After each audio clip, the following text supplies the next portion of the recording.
Chief Meteorologist Lisa Teachman, sponsored by Don Hatton Ford. Thanks for joining us tonight. A powerful storm system capable of producing blizzard conditions is making its way into Kansas. So far this evening, we have had some spotty showers and some random rumbles that have been tracking from central into eastern Kansas with low visibility. We should be looking at downtown Wichita, but it's difficult to see. And even some places of northwestern Kansas up toward the Atwood area, they've had some freezing drizzle that's caused some slick conditions there. This wave will move out, but the snow's already taking form across Denver and will move into western Kansas before daybreak. Looking ahead to tomorrow in your forecast first, rain will be persistent in the metro and some thunder. We will see the rain change over to snow through the state as the day goes on. We'll track the heaviest snowfall and when that changeover happens at your house ahead in my Storm Track 3 forecast. Your news starts now. Here for you in Wichita and across Kansas. This is KSN News 3 at 10. Oh, good evening and thank you for joining us. I'm Emily Younger. And I'm Jeff Herndon. 50 counties in the KSN viewing area are under a blizzard warning. Governor Laura Kelly has issued a disaster declaration ahead of the major winter storm that will hit Kansas this weekend. State resources are on standby to help out as needed. This storm packs a punch. It dumped more than 3 feet of snow in Flagstaff, Arizona since Wednesday night, breaking the single-day snowfall record that was set in 1915. And tonight we have team coverage of the impending blizzard. We begin with Chief Meteorologist Lisa Teachman. Blizzard warnings go into effect about 5 o'clock in the morning out west and then continue to track to the northeast. Every single county behind me that is highlighted in orange, that's the blizzard warning. The purple shaded counties, those are winter weather advisories, which includes McPherson, Reno, over toward Marion counties and back toward Pratt. The places that are underneath this blizzard warning will see intense winds between 50 and 60 miles per hour as heavy amounts of snowfall will reach the ground. What we've been watching out for so far this evening, these have been some scattered showers. Not only have these showers been producing some brief heavy downpours, but they've also been bringing some small hail. Here's a look at south central Kansas and then a little bit farther to the north across north central Kansas, right along the turnpike from Emporia to Topeka. It has been slow going, but check out this snow. Denver down toward Albuquerque, that is the parent storm system. It moves into western Kansas about 2 o'clock in the morning. After that, it will track throughout the state. In some places could see between 6 to 8 inches of snow, if not more. I'll show you where that happens in just a few minutes. Back over to you. Lisa, thank you. All right, the State Emergency Operations Center will be activated tomorrow morning to monitor the conditions. That includes KDOT, the Highway Patrol, and the National Guard.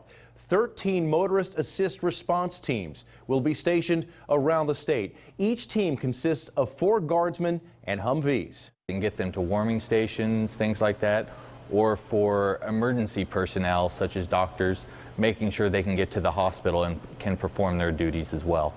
Those crews will be on standby until the weather clears and they are released from duty. Well, and KDOT crews spent the day getting ready for the winter storm. They mixed together the salt brine and put salt and sand spreaders on the plows. KDOT says it is bringing out the big guns to clear snow off the interstate. Don't put this plow on unless we get big snows and big wind and big drifts. That's what it's for. That's tomorrow. That's tomorrow.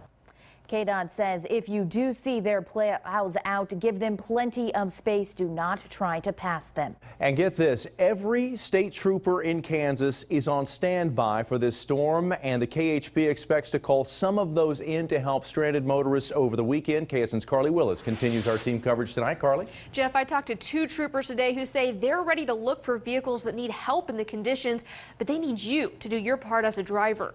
Put that seatbelt on, limit distractions, and really focus, hyper-focus on the task of driving, because you're going to probably need it the next couple days. Trooper Ben Gardner says the Kansas Highway Patrol is monitoring the weather for this weekend.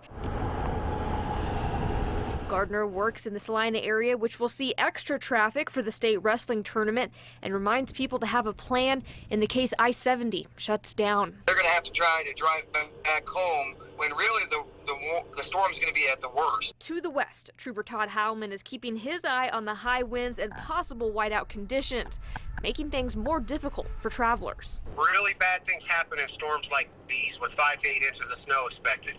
So get to where you need to be before the snow hits. We can only control what we're doing with ourselves and our vehicle. We can't control the other foolish drivers all around us. So what are you doing? If you do have to travel, we've posted a link to the road conditions on our website. Go to ksn.com, and in the blue box at the top of your screen, click on Kansas Road Conditions. Carly Willis, KSN News 3.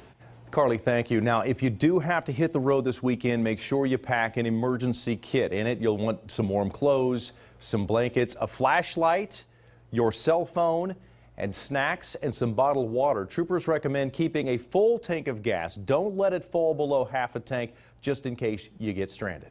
Like Carly mentioned, it is state championship weekend for high school wrestlers. The winter storm is causing the Athletic Association to make some changes. Now, for teams in Salina and Hayes, organizers say there will be limited breaks.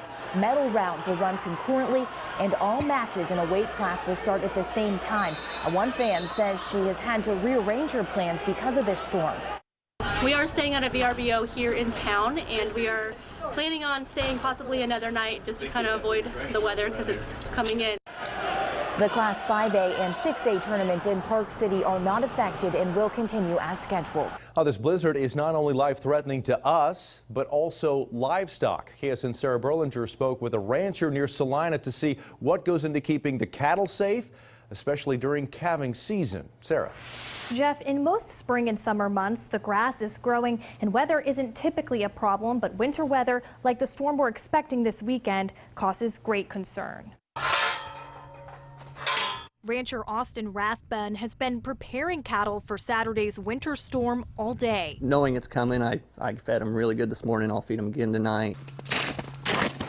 He's too familiar with what these conditions can do. March 8th of '98, we had one kind of like this. I think we lost 26 out of 200 some head just in about 2 days period. Rathbun says the chill and snow can be tough on animals, especially the little ones.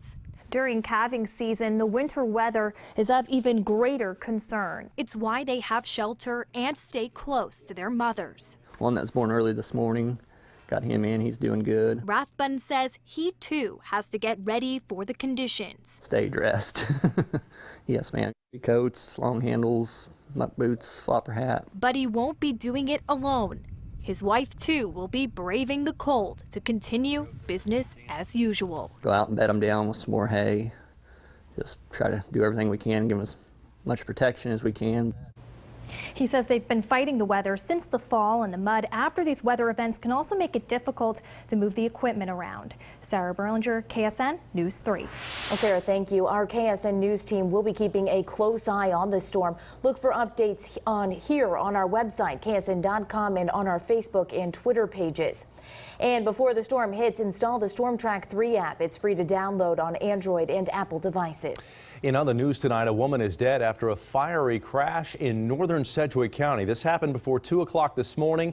On K254, state troopers say 24-year-old Brooke Spainhour was driving in the wrong lane, missed a curb, hit a bridge rail, causing her car to burst into flames. Alcohol and drugs were not a factor. A former Iowa cab driver will spend 17 years in prison for driving drunk and killing a Kansas man. Mohammed Diriye was drunk when he picked up 2 men in 2017. His cab ran off the road and into a ravine. 49-year-old Sean Koltiska of Augusta died in the crash. His boss and friend Justin Foster survived. Today, Foster and Koltiska's family explained how the crash has changed them. I have a hernia the size of a dinner plate on my left side of my abdomen. I have to wear a garment to keep the intestines from bulging out. As far as Sean, you know, there's just a hole in our family that when you go through a tragedy, you realize how precious life is. Diriye was also ordered to pay $150,000 in restitution to Koltiska's estate. Wichita police need your help finding a man they say is breaking a city ordinance. It's a story we first broke last week. The man pictured here has been going into West Wichita businesses, making women feel uncomfortable. Police say they want to catch him before it leads to something else. It's of particular concern to the department and my unit particularly, because this type of violator has the potential of committing more serious offenses you know, stemming from this activity. If you recognize the man, call police. One of the men convicted of plotting to bomb a Western Kansas immigrant community has been sentenced to more jail time. Patrick Stein pleaded guilty to possession of child porn. A judge sentenced him to 44 months in federal prison. That is on top of the 30 years he got for his role in the bomb plot. Murder charges have been dismissed against 3 men accused of playing a role in the death of a young boy at a Kansas water park. Prosecutors say bad planning and maintenance led to Caleb Schwab's death at Schlitterbahn, but the judge said prosecutors showed grand jurors inadmissible evidence and dismissed charges against the owner, designer, and operations manager. Well, still ahead on KSN News at 10, a frightening scene in Pennsylvania. What caused this house to collapse and slide down a hill? Next. Then Kansas athletes take it to the mat. We are covering all things high school wrestling. That's later. You're watching KSN News 3 at 10 with Jeff Herndon, Emily Younger, weather with Chief Meteorologist Lisa Teachman, and sports with Kendra Douglas.